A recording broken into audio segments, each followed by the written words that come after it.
அப்பனா எந்த அளவுக்கு கோச்சிங் இருக்குன்னு பாருங்க. நான் வேணா உங்களுக்கு டெமோ காமிக்கேன். என் பொண்ணு இப்போ 10 திருக்குறள் சொல்லுவா. நான் அங்கேருந்து கூட்டிகிட்டு வந்ததுக்கும் இங்கே வந்ததுக்கும் எனக்கு நிறைய டிஃப்ரெண்ட்.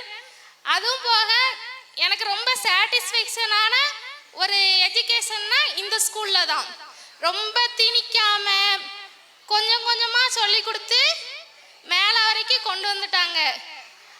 யாருனாலும் இந்த ஸ்கூல் ஃபீஸ் கம்மியாக இருக்குது, இட வசதி இல்லை, பார்க்க அட்மாஸ்பியர் நல்லா இல்லை அப்படின்னு சொல்லி வெளியில இருந்து பார்க்காதீங்க.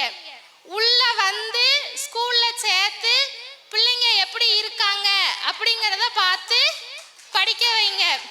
எனக்கு நான் 23,000 25,000 வரைக்கும் ஒரு டேமுக்கு ஸ்பெண்ட் பண்ணியிருக்கேன். ஆனால் ஒன்றும் கிடையாது. இங்கே வந்ததுக்கு அப்புறம் என் பொண்ணு வந்து யாரெல்லாம் சொன்னாங்களோ